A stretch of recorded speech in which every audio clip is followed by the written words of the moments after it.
cheers and relief in Los Angeles today. All 31 workers got out alive after part of this gargantuan tunnel, which is 18 feet wide, collapsed underground. Video shows a crane hoisting a rescue cage with some of the survivors inside.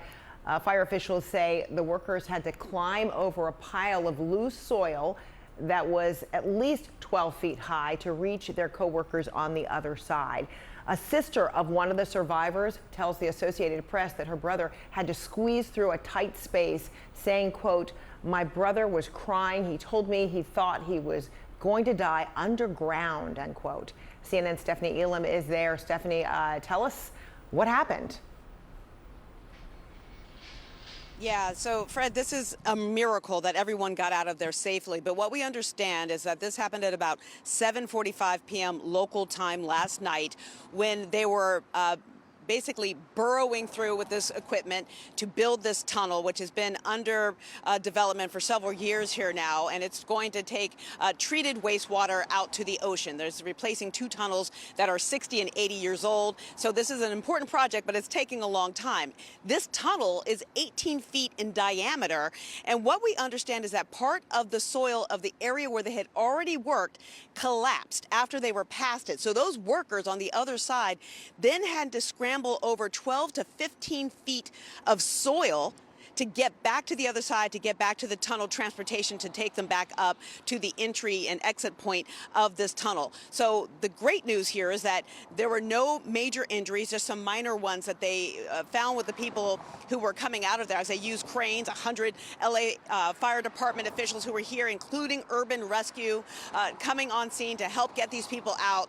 And these men are fine physically, but obviously many of them shaken up as well. Still, there's a lot of praise for how well this went because they followed their training. In fact, take a listen to LA City Council member as he discusses how this went down. This is a highly technical, difficult project, and they knew exactly what to do. They knew how to secure themselves. They knew how to get to the train that brought them back. They knew all of the signals. As we spoke to them, they talked about their relief as they saw every piece of their emergency preparedness come together. And keep in mind that it was already 7:45, so it was getting dark. It was completely dark under there. Their phones weren't working. There was no communication. And this happened at about the 5-mile mark of this underground tunnel that is expected to be 7 miles long, and it's supposed to begin operation in a couple of years from now. On top of that, Fred, they were 400 feet below ground. So this is all happening back there. We've seen some workers back out there today, but still they are investigating this, what happened here, to make sure it doesn't happen again. But it's fantastic to be able to tell you good news that all 31 people are out. It sure is indeed. And so I wonder too, Stephanie, what do investigators think is behind the collapse? Yeah, they call it this thing called ground squeezing that sometimes happens. And so the soil can compact and fall into that area.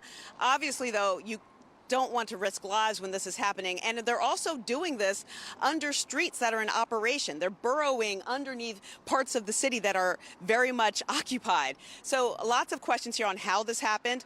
There's obviously many more questions that need to be answered here that we are looking to find out hopefully later, Fred. All right, we look forward to that. Thank you so much, Stephanie Elam.